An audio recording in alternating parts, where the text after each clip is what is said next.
नमस्कार. आज आहे 8वा दिवस 31 डे चॅलेंजमधला आणि वॉर्मअप आणि सूर्यनमस्कार करून झाल्यानंतर मी स्टँडिंग आसनं चालू केलेली आहेत. त्यातील आता माझी ही फॉरवर्ड बेंडिंगची आसनं चालू आहेत. सुरुवातीला केलं आता मी प्रसारित एक पादहस्तासन, त्यानंतर फॉरवर्ड बेंडमधले हे 4 व्हेरिएशन आहेत पादोत्तानासनमधले. पहिले दोन्ही हात खाली ठेवून एल्बोजमध्ये बेंड करून डोकं टेकवायचं जमिनीला. त्यानंतर दोन्ही हात कमरेवर ठेवून फॉरवर्ड बेंड केलं आहे. त्यानंतर तिसऱ्या व्हेरिएशनमध्ये फिंगर्स इंटरलॉक करून दोन्ही हात मागे ठेवलेत आणि चौथ्या व्हेरिएशनमध्ये टोज पकडलेले आहेत. पुढचं आसन आहे हे प्रसव कोणासन, दोन्ही साईडनी लेफ्ट अँड राईट दोन्ही साईडनी केले.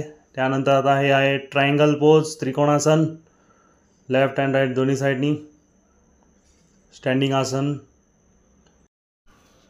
आता हे करत आहे उत्थित एक हस्त पादांगुष्ठासन, दोन्ही साईडनी केले आहेत left and right.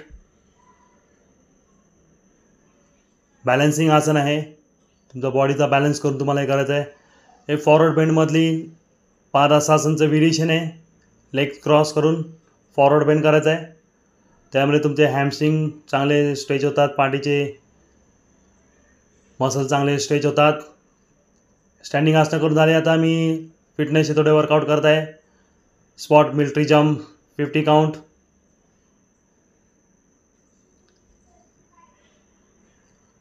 After asana फिटनेसचे वर्कआउट मी करत असतो नेहमी.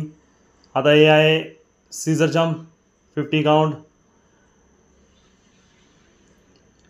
यानंतर माझं आजचं सेशन संपत आहे. पुढील सेशनमध्ये भेटू. Bye, take care.